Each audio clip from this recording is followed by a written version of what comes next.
Waalaikumsalam warahmatullahi wabarakatuh.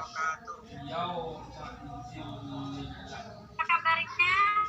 Tetap semangat malam ya Ibu Bapak. Semoga diberkahi kali ini pelatihan kita mendapatkan banyak ilmu.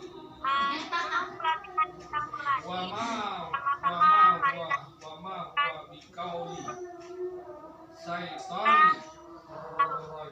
dan hidayahnya sehingga kita masih diberi kesehatan, umur panjang, kita masih tetap sholat berserta salat, kita lakukan dengan mengucapkan Allah Sayyidina Muhammad wa ala ali Sayyidina Muhammad. Alhamdulillah rabbil alamin. Bismillahirrahmanirrahim. Sebelum materi dimulai, kali ini pelatihan khusus training dengan materi kurikulum operasional sekolah yang akan saya bawakan nanti menjelang 20 menit ke depan. Waktunya sebentar saja. Sebelum materi ini saya mulai, kayaknya tadi sudah ada yang ngikutin ya, karena sudah dapat bocoran apa materi yang akan dilanjutkan. Untuk itu saya minta kepada Bapak Ibu coba bantu saya siapa yang sudah intip tentang pembelajaran sekarang, yaitu tujuannya. Saya ingin tanya, tujuan dari kurikulum itu apa, Pak? Ada nggak yang bisa membantu saya? Saya, Bu. Boleh, Pak Motar, silakan. Baik, Bu. Terima kasih. Menurut saya, Bu, tujuan utama kurikulum itu adalah untuk mempersiapkan peserta didik agar dapat menjadi pribadi yang kreatif, inovatif, beriman, dan afektif, Bu. Mbak sini cas dulu nak. Atas ujian Pak Motar. Cas. Terima kasih atas jawabannya. Oh. Kemudian untuk mengetahui materi kita,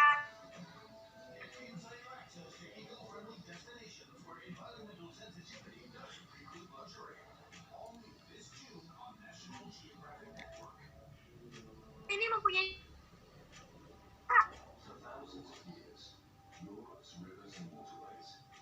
dari kurikulum. Ada yang bisa bantu? Saya Bu. Silakan Bu Normala. Iya, silakan. Ya, baik, terima kasih atas waktunya.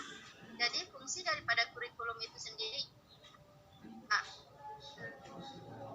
adalah penyesuaian, kedua integrasi, yang ketiga diferensiasi, kemudian yang keempat persiapan, yang kelima pemilihan, dan yang keenam diagnostik.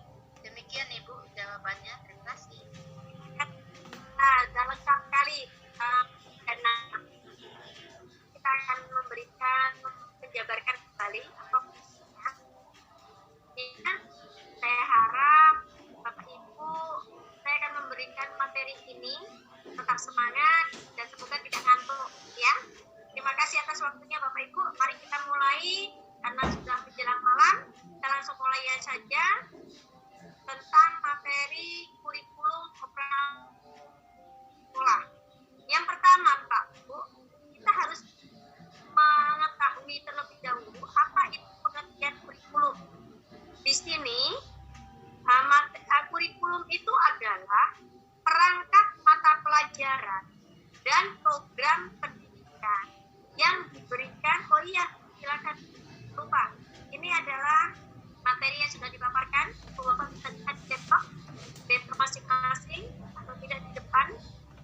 Ini adalah pengertian kurikulum, Pak. Ini sudah tercatat.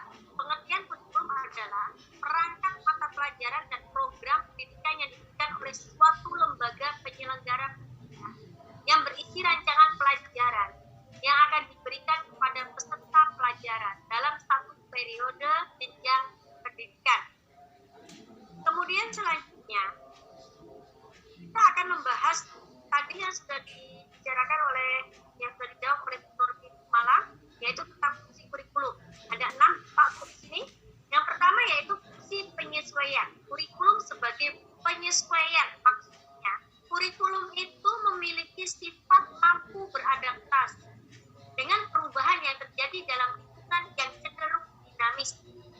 Yang kedua, fungsi integrasi. Maksudnya, kurikulum itu mampu menjadi alat pendidikan yang dapat membentuk pribadi-pribadi yang utuh secara berintegritas di masyarakat. Selanjutnya, yang ketiga, kurikulum sebagai fungsi diferensiasi. Maksudnya adalah kurikulum merupakan alat pendidikan yang memperhatikan pelayanan kepada setiap peserta didik, yang mana mereka memiliki gaya. Yang keempat, kurikulum mempunyai fungsi persiapan. Maksudnya di sini sebagai alat pendidikan, kurikulum berfungsi untuk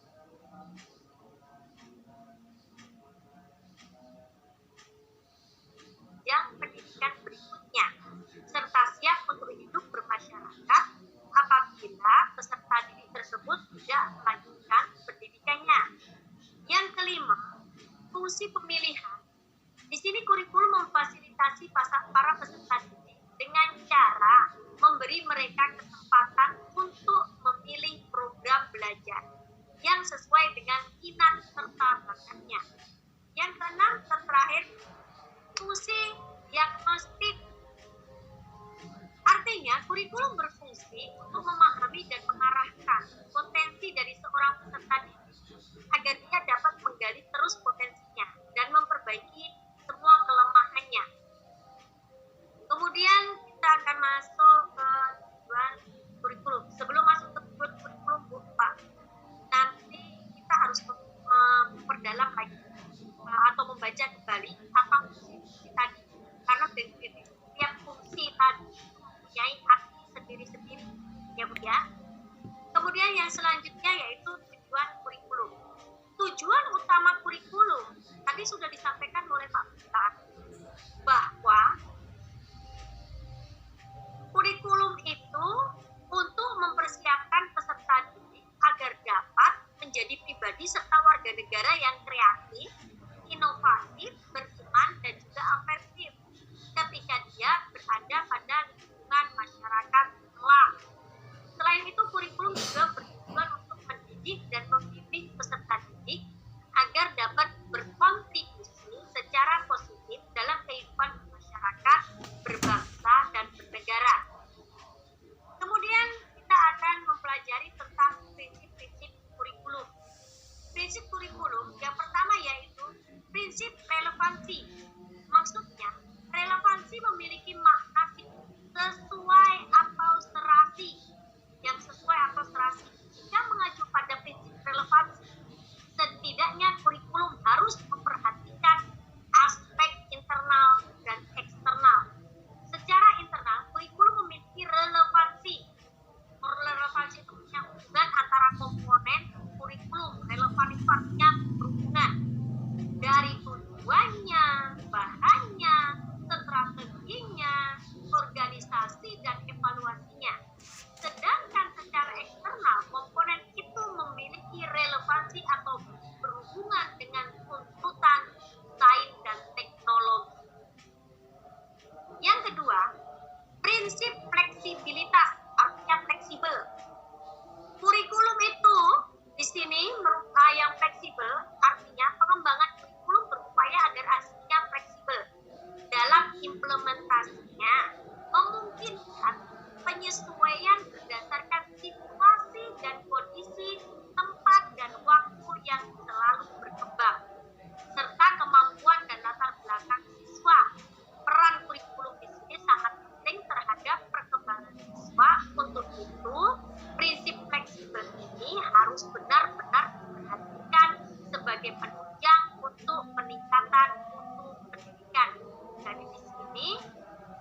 dilakukan untuk penyesuaian berdasarkan kondisi regional. Kurikulum tetap fleksibel di mana saja, bahkan untuk anak-anak yang memiliki latar belakang dan kemampuan yang berbeda. Pengembangan kurikulum masih bisa dilakukan. Selanjutnya yang ketiga, prinsip kontinuitas. Maknanya adanya kesinambungan dalam kurikulum, baik secara vertikal, horizontal. Pengalaman belajar yang disediakan kurikulum itu harus memperhatikan kesinambungan, baik yang di dalam tingkat kelas, antar jenjang pendidikan, maupun antara jenjang pendidikan dan jenis pekerjaan. Makna kontinuitas di sini adalah berhubungan, yaitu adanya nilai keterkaitan antara kurikulum dari berbagai tingkat pendidikan, sehingga tidak terjadi pengulangan atau disharmonisasi bahan pembelajaran yang berakibat jenuh atau membosankan, baik yang mengajarkan, yaitu gurunya, maupun yang belajar, yaitu peserta. Selain berhubungan dengan tingkat pendidikan, kurikulum juga diharuskan berhubungan dengan berbagai studi, agar antara satu studi dapat melengkapi studi yang lainnya. Yang keempat, prinsip efisiensi. Kurikulum itu harus efisien. Maksudnya efisiensi adalah salah satu prinsip yang perlu diperhatikan dalam mengembangkan kurikulum, sehingga apa yang telah direncanakan sesuai dengan tujuan yang ingin dicapai. Jika sebuah program pembelajaran dapat diadakan 1 bulan pada satu waktu dan memenuhi semua tujuan yang ditetapkan, itu bukan merupakan suatu halangan, sehingga siswa dapat mengimplementasikan program pembelajaran lain, karena upaya itu diperlukan agar dalam pengembangan kurikulum dapat memanfaatkan sumber daya pendidikan yang ada secara optimal, cermat, dan tepat, sehingga hasilnya memadai. Selanjutnya yang kelima, yaitu prinsip efektivitas. Harus efektif. Yang dimaksud dengan efektivitas adalah sejauh mana rencana program pembelajaran dicapai atau diimplementasikan. Dalam prinsip ini ada 2 aspek yang perlu diperhatikan Ibu Bapak, yaitu yang pertama, efektivitas mengajar guru dan efektivitas belajar siswanya. Dalam aspek mengajar guru, jika dirasa masih kurang efektif dalam mengajar bahan ajar atau programnya, maka itu akan menjadi bahan dalam mengembangkan kurikulum di masa yang akan datang, yaitu dengan mengadakan ya seperti pelatihan, coaching, workshop, dan lain-lain sebagainya. Jadi ya itu perlu ada pelatihan lagi, ya Pak. Sedangkan kalau itu terjadi pada aspek belajar, efektivitas belajar siswanya, yang harus kita lakukan yaitu perlu pengembangan kurikulum yang terkait dengan metodologi pembelajaran, sehingga apa yang sudah direncanakan dapat tercapai dengan metode yang relevan, Bu, dengan materi atau materi pembelajaran. Jadi kita harus menyesuaikan. Jangan tadi yang saya bilang, jangan selalu kaku dan monoton. Ada fleksibilitas. Jadi kurikulum sekarang ini Pak, kita lihat perkembangan zaman, apa yang dibutuhkan oleh kita sebagai pendidik, juga oleh peserta didik. Ya Bu, ya. Kalau dulu kan monoton nih, ya harus terpacu pada itu buku dan kurikulum yang ada. Kalau sekarang tidak, kalau memang dirasa kurang, kita akan mengembangkan kurikulum. Mana perannya kurikulum ini, baik untuk pendidiknya ataupun untuk peserta didiknya.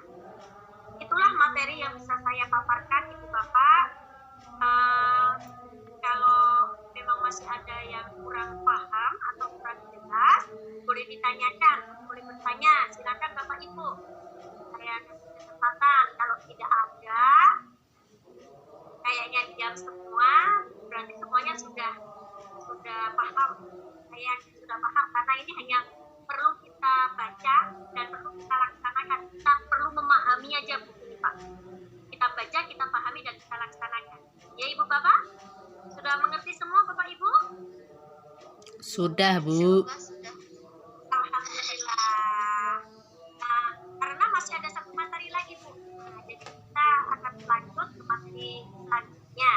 Jadi saya akan menutup materi saya di sini tentang kurikulum operasional sekolah. Jika nanti memang merasa masih perlu untuk materi ini, kita akan memberikan materi ini, nanti bisa colokkan flashdisk, boleh Pak? Ataupun bisa lewat WA, ya Bu ya. Terima kasih banyak atas waktunya yang diberikan kepada saya. Semoga materi ini bermanfaat bagi kita semua dan kita semua selalu mendapatkan kemudahan dalam pelatihan ini. Jazakumullah khairan katsiran. Alhamdulillahirabbil alamin. Mohon maaf atas segala kekurangan. Wabillahi taufiq wal hidayah. Wassalamualaikum warahmatullahi wabarakatuh. Waalaikumsalam warahmatullahi wabarakatuh.